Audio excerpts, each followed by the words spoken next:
Kemudian yang kedua, mengetahui bentuk-bentuk partisipasi aktif hikmah dalam pastoral. Untuk mulai masuk ke materi, Ibu ada pertanyaan nih. Ada 3 pertanyaannya, bisa dibaca di depan. Siapa yang bisa menjawab pertanyaan 3 pertanyaan ini?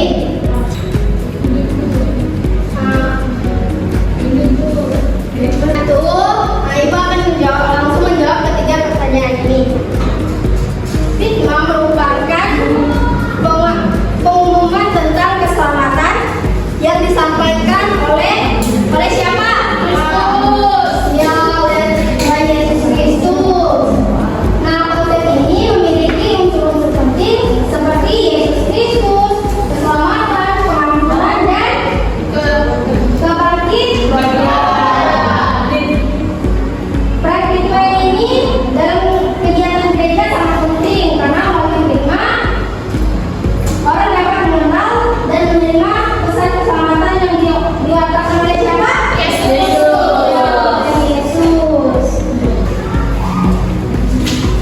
Udah paham kan apa itu hikmah?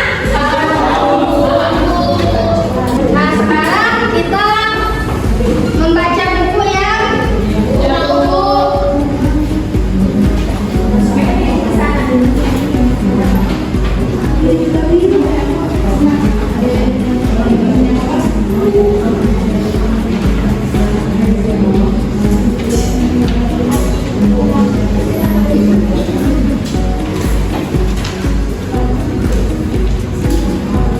Nah, sekarang kalian baca cerita yang ada di buku ya.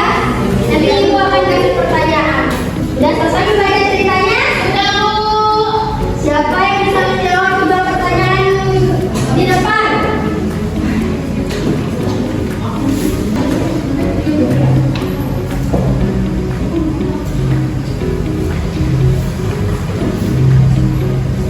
Kalau tidak ada yang mau menjawabnya, kita bisa membacanya bersama-sama di depan ya.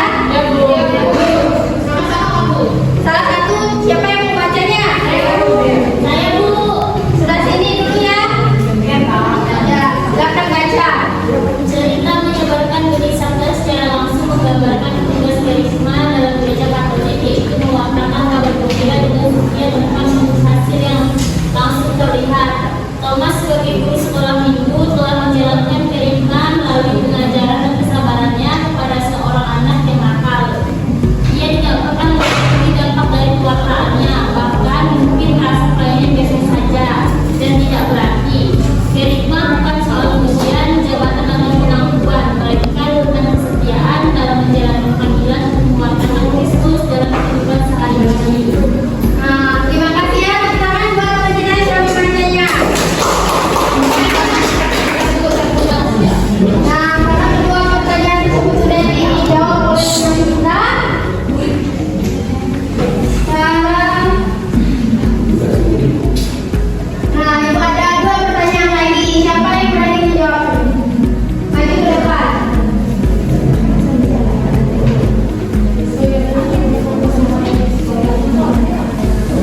Silakan maju ke depan.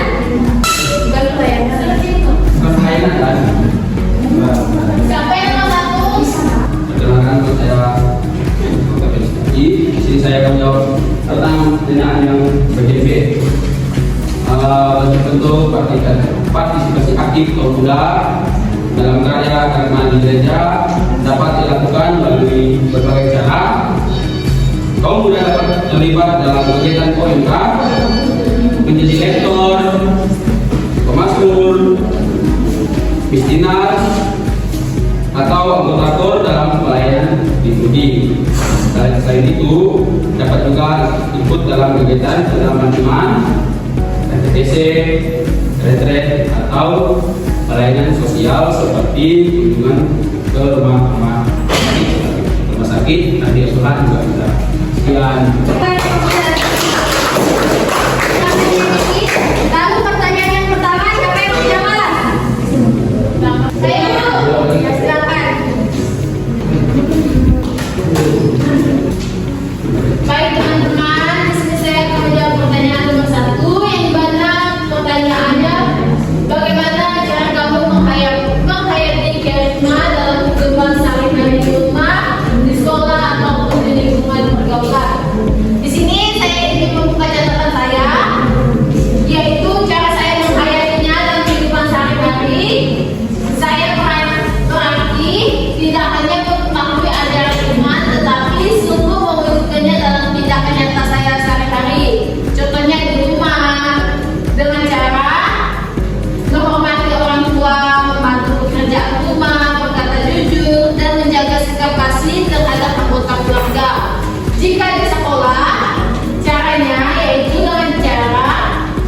tidak mencontek, disiplin, menghargai guru, serta menjadi teman yang membawa damai dan tidak ikut dalam keuntungan. Jika di pergaulan, cara saya mewujudkannya yaitu dengan cara menjadi pribadi yang memberi teladan yang baik, berani menolak ajaran yang salah, serta menunjukkan kasih dan kepedulian kepada siapapun tanpa membeda-bedakan. Contohnya nih, saya punya teman yang asal dan sukunya berbeda. Saya harus menemani mereka dua-duanya tanpa membeda-bedakan antara teman yang satu dan teman yang satunya. Oke, kita kasih tepuk tangan. Kita sudah tahu jawaban dari teman-teman kita. Siapa yang masih ingat jawaban dari teman-teman kita tadi? Saya dulu. Silahkan, kamu mau jawab yang nomor berapa? Yang nomor pertama, Ya silahkan.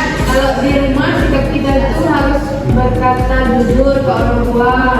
Kalau di sekolah tidak boleh mencontek. Kalau di lingkungan pergaulan tidak boleh memilih teman. Nah, iya betul. Kalau di rumah kita harus menghormati orang tua kita. Lalu, kalau partisipasi aktif kita dalam gereja tuh kayak gimana? Ikut apa? Ya, ikut Kristina, ikut itu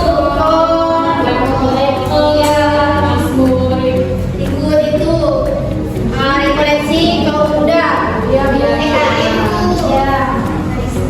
Di buku yang dibagikan tadi di sebelahnya kan ada artikel. Oh iya Bu. Kemudian kalian jawab pertanyaan yang ada di depan.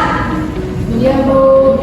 Kalau kalian sudah, oh iya ini dikerjakan dalam kelompok ya, satu kelompok boleh 5 orang atau 4 orang. Iya Bu. Nah kemudian selanjutnya ini disebutkan pada hari ini juga ya. Iya Bu. Yang mau ditanyakan dari pertanyaan yang di depan, kalau belum jelas akan ditanya. Ya. Iya Bu.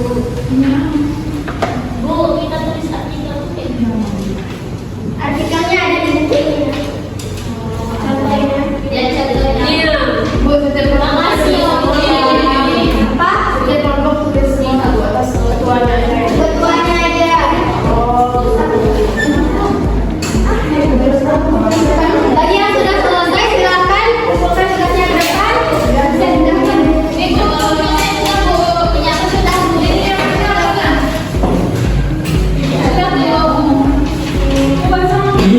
Aku punya saya nanti dikasih 100 ya. Ya nanti kapan kalian yang akan membagikan dan menulis tugas. Iya Bu. Bu jangan percaya. Karena tugas kalian akan dibagikan oleh guru kalian di depan. Jadi Ibu akan sedikit memberikan penjelasan mengenai artikel yang sudah kalian baca tadi. Nah, perintah Yesus Kristus untuk mewartakan kebenaran yang menyelamatkan itu oleh gereja diterima dari para rasul yang harus dilakukan atau dilaksanakan sampai ke ujung bumi.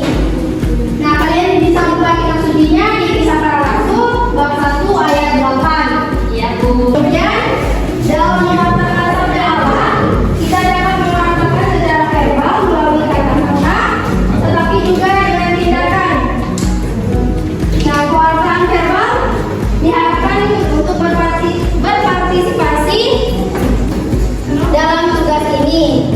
Kita mempunyai tanggung jawab yang besar untuk mewartakan iman Katolik, iman kebenaran bagi dunia yang penuh dengan kegelapan. Mungkin dari materi yang Ibu jelaskan ada yang mau bertanya? Tidak Bu. Dan jika tidak ada, siapa yang bisa menyimpulkan materi kita pada hari ini? Bunga Bu. Bunga Bu katanya. Silakan namanya Bunga. Diam dulu ya, teman kita mau memberikan kesimpulan materi kita pada hari ini. Ya, silakan saja. Oke, nah jadi teman-teman, kesimpulan dari materi kita hari ini yaitu kerigma adalah tugas dasar gereja untuk mewartakan kabar gembira tentang keselamatan yang diberikan Allah kepada kita manusia melalui Yesus Kristus. Dalam hidup gereja, kita tidak hanya menjadikan hidup pelayanan atau fungsi gereja, tapi juga menjadi pelajaran bagi setiap orang Kristen seperti kita, kaum muda.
kita